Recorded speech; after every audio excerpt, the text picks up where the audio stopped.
మన ప్రభువు లోకరక్షకుడైన యేసుక్రీస్తు నామమున మీ అందరికీ వందనాలండి.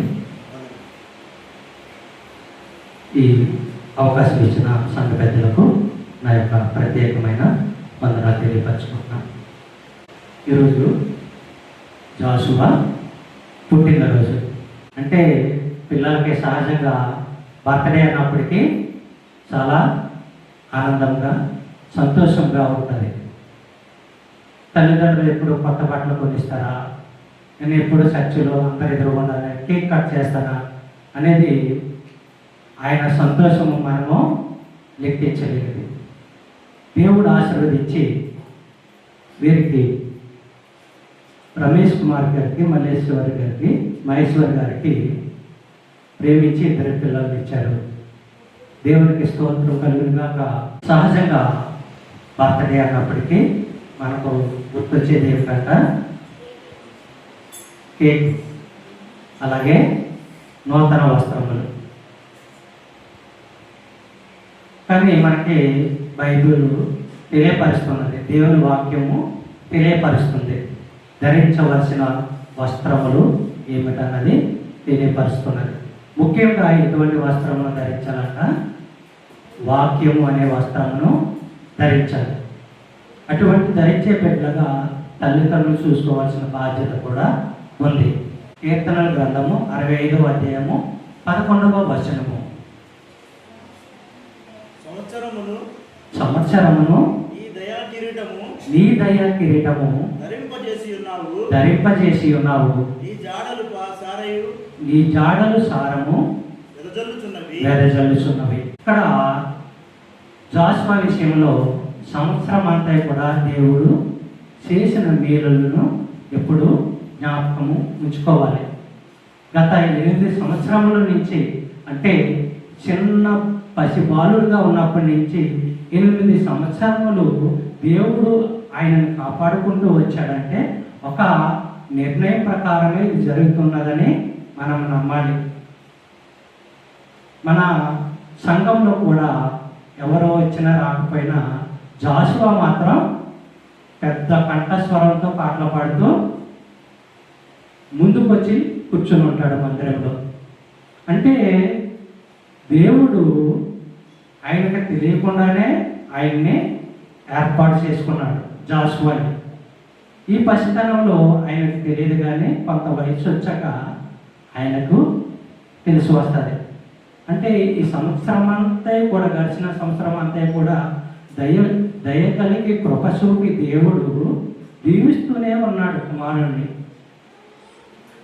అలాగే బాలుడును జ్ఞాపకం చేసుకోవాలంటే మనము సమూయేలును జ్ఞాపకం చేసుకోవచ్చు. సమూయేలు మొదటి గ్రంథము 2వ అధ్యాయము 26వ వచనం, బాలుడగు సమూయేలు ఇంకను ఎదుగుచు యెహోవా దయయందును మనుష్యుల దయయందును వర్ధిల్లుచుండెను. ఇక్కడ దేవుడు సమూయేలుని ఎంచుకున్నాడు. దేవుడు సమూయేలుని ఎంతగా వాడుకున్నాడంటే మనం బైబిల్లో చూసినట్లయితే చాలా ఆశ్చర్యం వేస్తుంది. సమూయేలు చాలా అందమైన పిల్లగాడు, కుర్రగాడు, సొగసైన బాలుడు.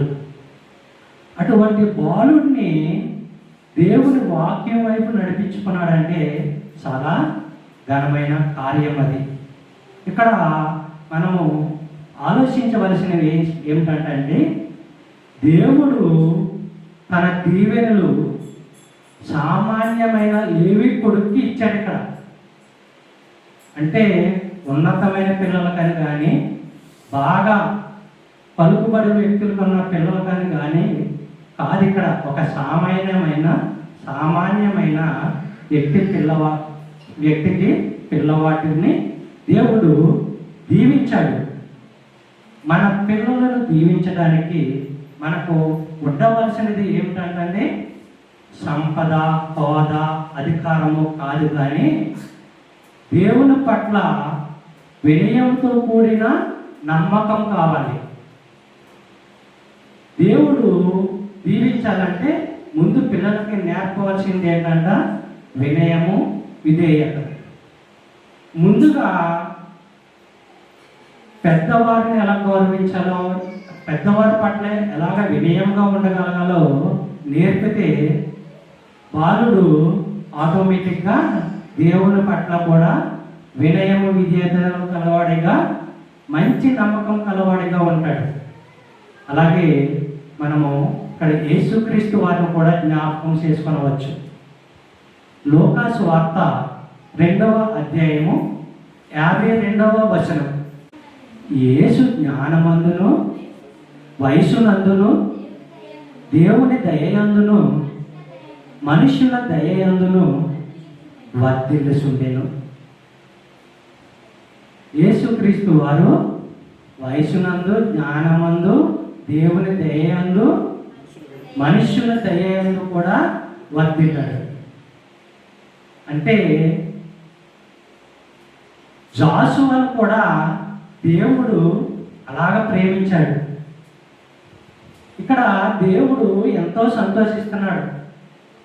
యేసుక్రీస్తు వారు జ్ఞానం కలిగి అభివృద్ధి చెందుతుంటే దేవుడు నా కుమారుడు ఎంతో అభివృద్ధి చెందుతున్నాడని దేవుడు సంతోషిస్తున్నాడు.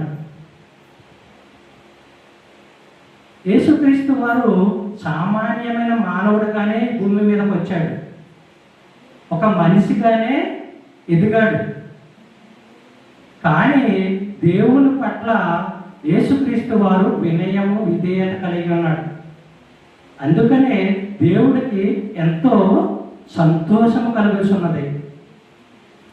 దేవుని దయలో వర్ధిల్లడం అంటే క్రీస్తు గురించి దేవునికి ఎలాగంట రోజు రోజుకి ఆనందము కలుగుతుందంట. తల్లిదండ్రులు కూడా పిల్లలు ఎదుగుతుంటే, అభివృద్ధి చెందుతుంటే వారు ఎంతో సంతోషిస్తూ ఉంటారు. అలాగే మరి బాలుడు అభివృద్ధి చెందాలి అని అంటే మరి బాలుడికి కొన్ని నేర్పవలసినవి ఉన్నాయి తల్లిదండ్రులు. సామెతల గ్రంథము 22వ అధ్యాయము 6వ వచనం. బాలుడు నడవవలసిన త్రోవను వారికి నేర్పుము, వాడు పెద్దవాడైనప్పుడు దాని నుండి తొలగిపోడు. మరి బాలుడిని పెంచే విధానము ఇక్కడ బాలుడికి నేర్పవలసిన ఇదేంటన్నది తెలియపరుస్తున్నాడు. ఎప్పుడైతే బాలుడికి మనం తెలియపరుస్తున్నామో, నీతి వాక్యముల గురించి తెలియపరుస్తున్నామో, అది తన మదిలో ఉండి ఆ వాక్యమును పట్టుకునే ఎదగగలడు. కానీ వాక్యం విడిచిపెడితే అయినా దారి తప్పిపోతాడు. వాక్యం అంటి పెట్టుకున్నప్పుడు ఎంత పెద్దవాడైనా కానీ వాక్యంలోనే ఎదుగుతాడు. పిల్లలను పెంచడానికి ఇదొక గొప్ప ప్రోత్సాహకరమైన మాట బైబిల్లో మనకు అందిస్తున్నారు.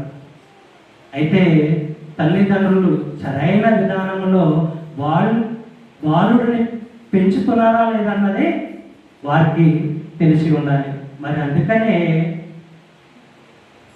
అపోస్తలుడైన పౌలు తల్లిదండ్రులకు ఒక బాధ్యత ఉండాలని చెప్పి తన గ్రంథంలో రాయడం జరిగింది.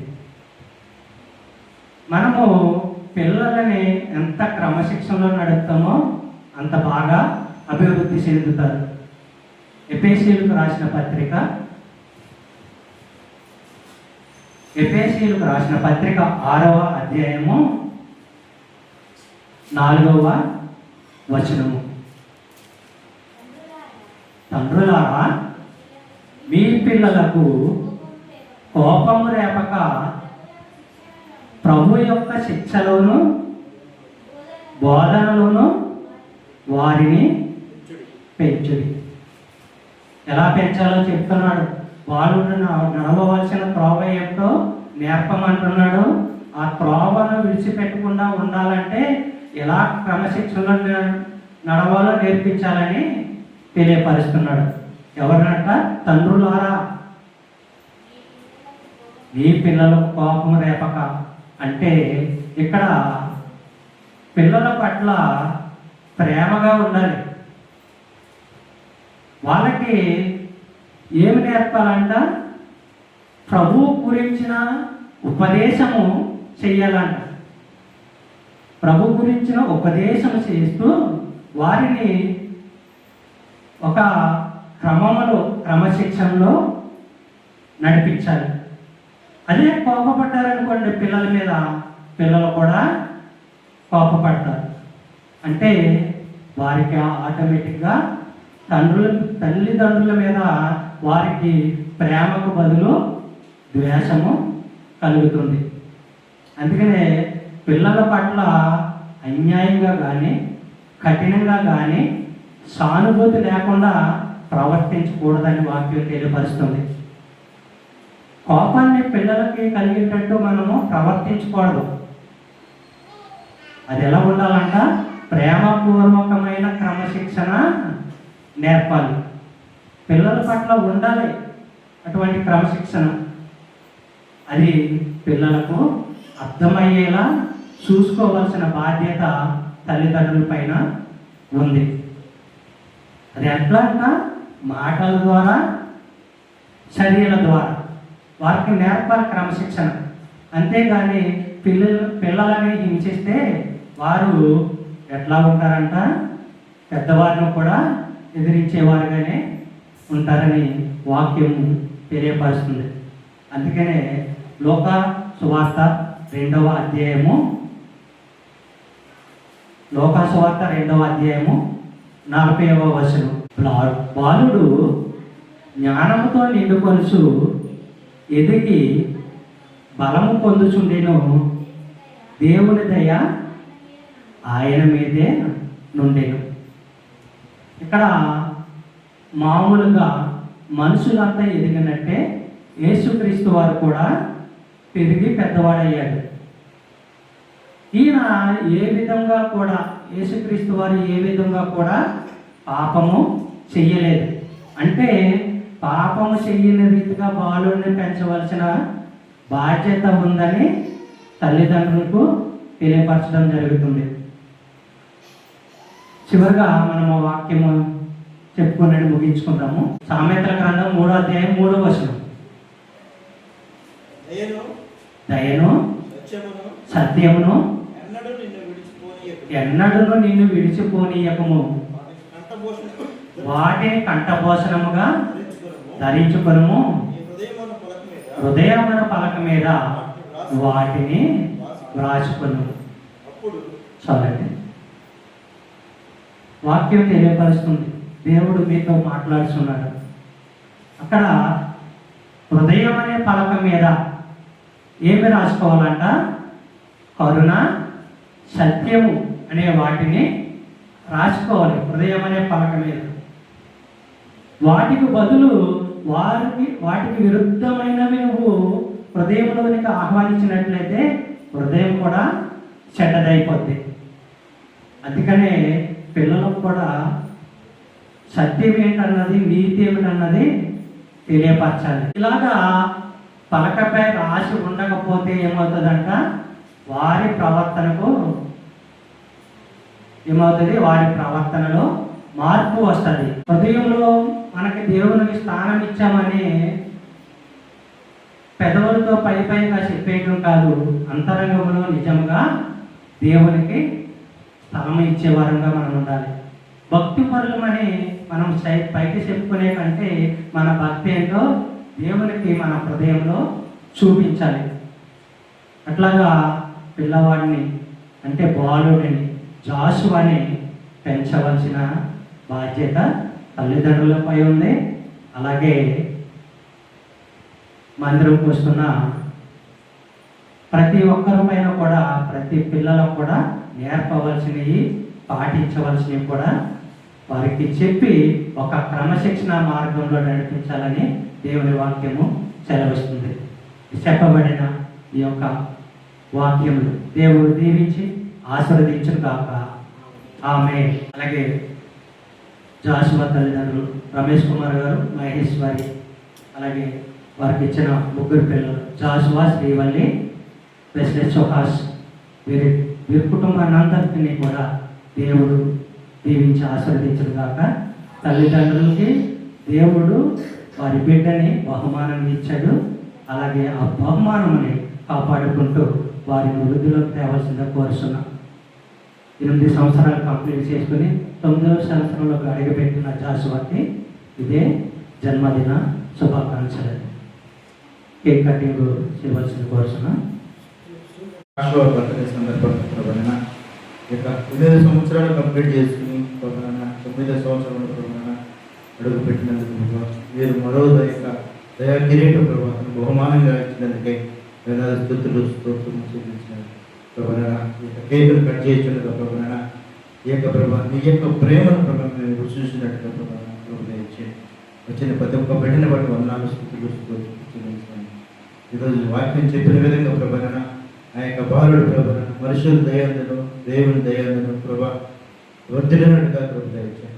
ఆ విధంగా వర్ధిల్లాలంటే ప్రభావ దయాన్ని ప్రభావ కిరీటాన్ని ప్రభావ ధరించుకోవాలని ఈ యొక్క వాక్యం చెబుతున్నారు ప్రభా. అలా ఆ విధంగా ప్రభావ ప్రేమ దయ ప్రభా యొక్క బాలుడు ప్రభావ యొక్క ప్రభావ చేతికి ధరించుకుని ప్రభావ ఎప్పుడైతే ప్రభా అలా ధరించుకుంటాడో ప్రభావ ఆ తర్వాత మనుషుల దయంలో దేవుని దయాన్ని ప్రభావ వదిలితారని ప్రభావ వాక్యం చెప్పిన విధంగా ఆ బిడ్డ ఆ విధంగా ప్రభావ వదిలినట్టుగా ప్రభావ ఇచ్చాయి.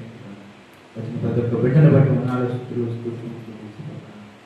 కుటుంబానికి కూడా ప్రభావ యొక్క మంచి ప్రభావ ప్రేమ దయ కలిగి ఉండేట్టుగా ప్రభావ వాళ్ళు ప్రభావ నడవలసిన ప్రభావం ఎలా నేర్పాలో ప్రభావ నా తల్లిదండ్రులు ప్రభావ బిడ్డలు నేర్పినట్టుగా ప్రభావ దయచేయండి. యేసుక్రీస్తు చిన్న పాత్రకి ప్రార్థించిన తండ్రి. ఆమేన్.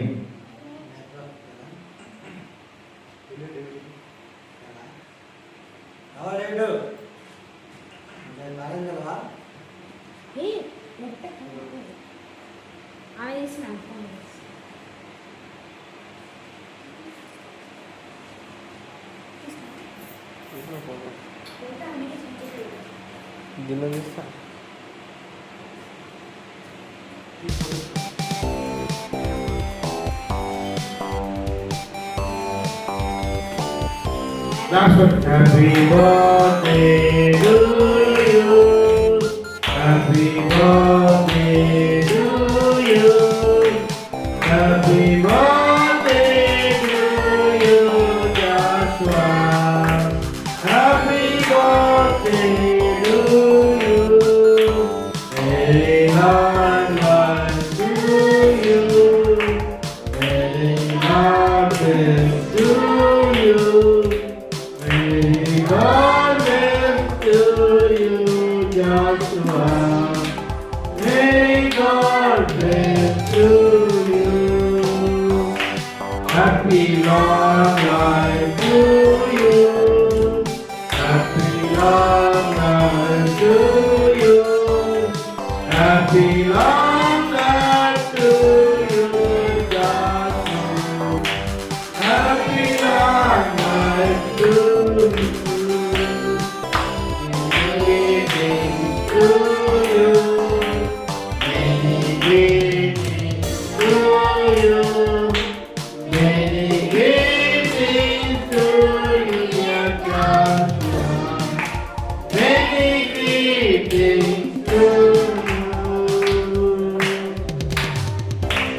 Happy birthday,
రండి పిల్లలు పెట్టండి.